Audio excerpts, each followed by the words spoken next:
Now, let me give you just a little revisiting of what we have with the product property. And here, if we have taking the derivative of e to the 3x times y, and that is taking the derivative in x. And again, we have with the product rule, okay, so we have e to the 3x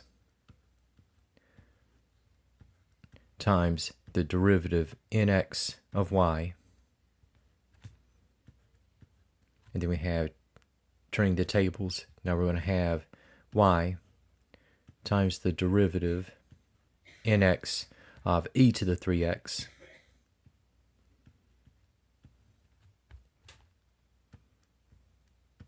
So we have for the first expression, so we have e to the 3x dy over dx.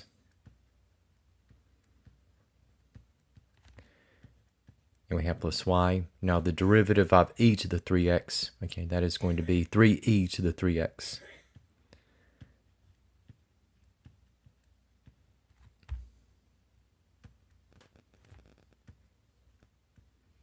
And so we have for this result, okay, so we have e to the 3x dy over dx.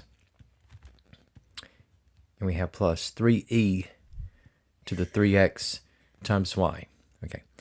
And we're going to be looking at this particular part, okay, as we look into a first case that we have involving what are regarded as first order linear differential equations. And this can be for special equations, okay, you can still apply what we have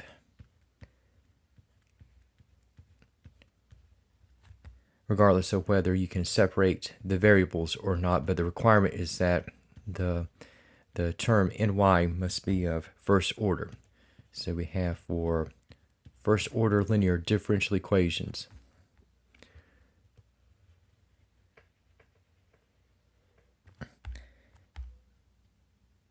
And we have just for the general case, right? So we have dy over dx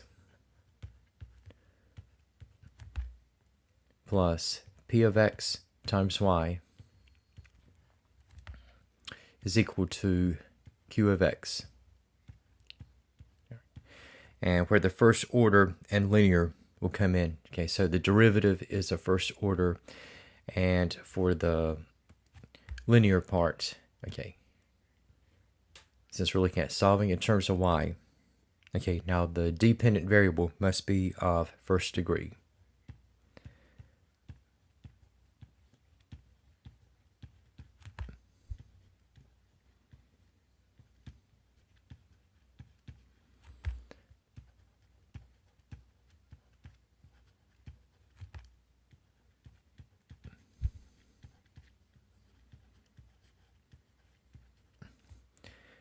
And for this kind of equation, okay, we're going to have involving, okay, what's regarded as an integrating factor.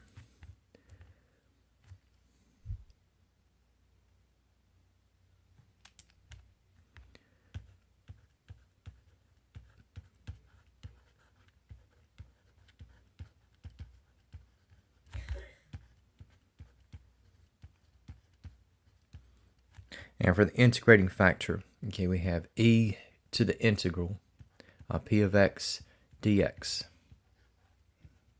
Okay. Now, again, involving what we have from the product rule, okay, I'm going to take as the first case involving first order linear differential equations and working with the integrating factor. And we can say that going from the general case to the specific, we can say that in terms of solving for y,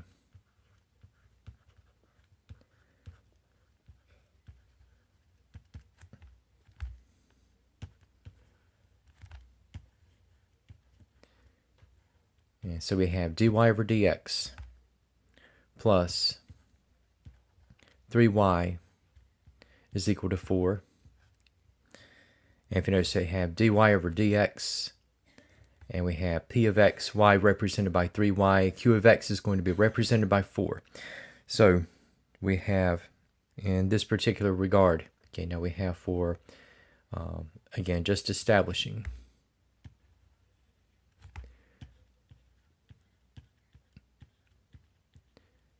So we have p of x is equal to 3. And in terms of what we have in establishing the integrating factor,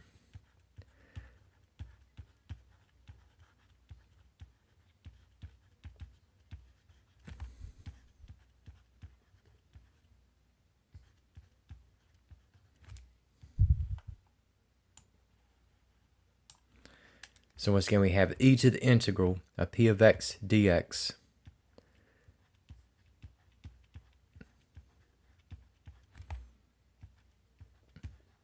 And we have e to the integral of 3 dx.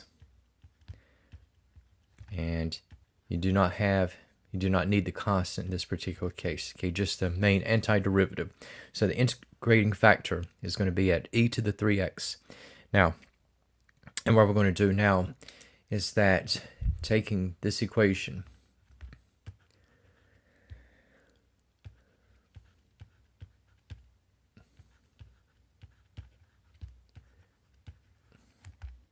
is that as we multiply by the integrating factor, again, which we have at e to the 3x. So again, taking what we have in the equation, so we're going to have e to the 3x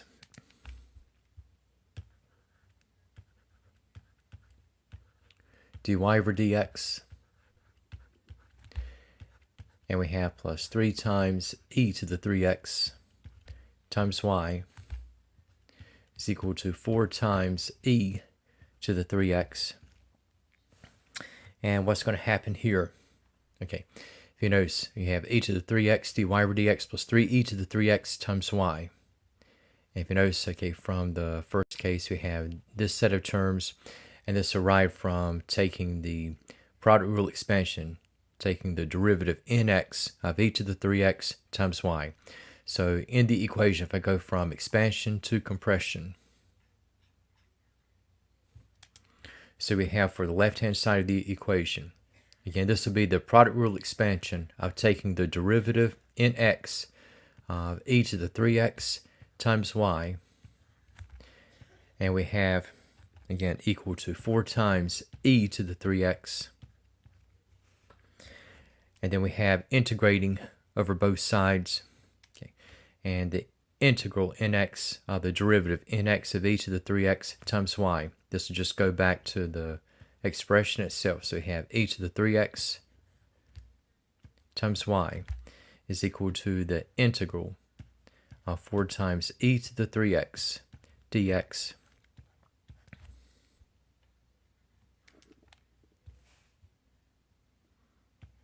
So we have e to the 3x times y, and the antiderivative of 4e to the 3x dx. Okay. So we're going to have 4/3 of e to the 3x, followed by the constant, and dividing both sides by e to the 3x. So you have 4/3 e to the 3x divided by e to the 3x. So this would be 4/3, and we have writing in terms of multiplication. Now if I divide c by e to the 3x, now dividing by e to the 3x will be the same as multiplying by e to the negative 3x.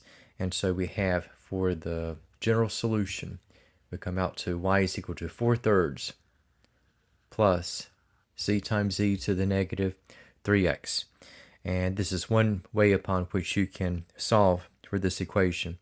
And just taking a little quick trip down memory lane again. Now for this particular equation,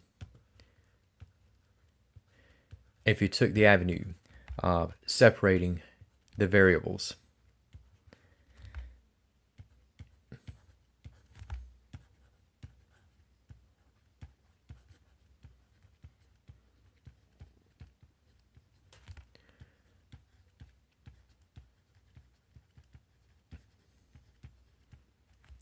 so I can isolate the derivative.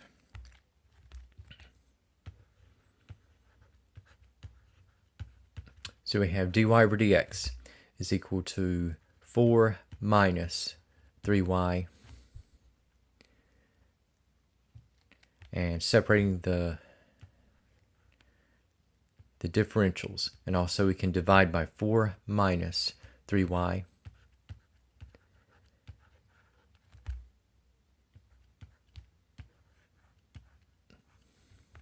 And once we separate, okay, we can integrate. And just some reminders here. Okay, so we have in the setup, okay, so you have the integral of dy over 4 minus 3y. And so for what we have in this regard, okay, so you have dy over 4 minus 3y. And if we think along the lines of u substitution, so I have u is equal to 4 minus 3y. And we have in the case of taking the differential on both sides, so I have negative 1/3 of du is equal to dy. And so carrying out what we have here. So we have in this regard, okay, so we have 1 over u. And for dy, so I have negative 1/3 of du.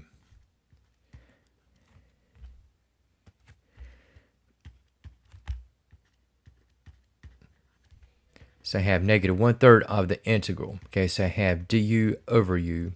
And so we have negative 1/3 of the natural logarithm of the absolute value of u followed by the constant. And we have now, with the back substitution, I have negative 1/3 of the natural logarithm of the absolute value of 4 minus 3y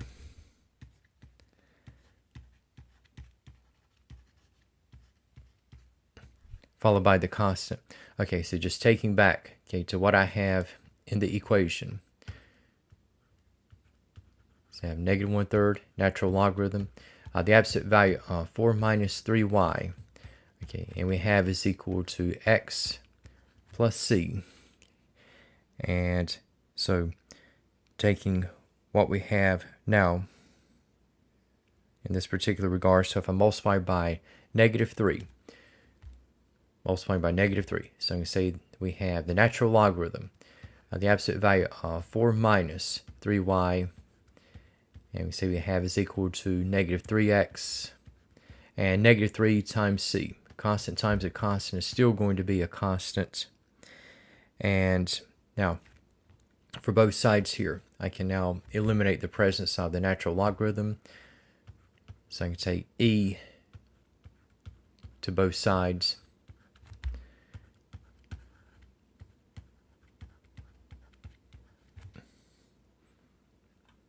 And so we have e to the natural logarithm of the absolute value of 4 minus 3y. So we have the absolute value of 4 minus 3y. And we have is equal to e to the negative 3x times e to the c. Again, a constant to a constant is still going to be a constant. And what's going to happen here is that as I remove the absolute value bars, okay, so you have 4 minus 3y. Again, you have technically plus or minus the constant times e to the negative 3x. But again, whether it's positive or negative, okay, a constant is still going to be a constant.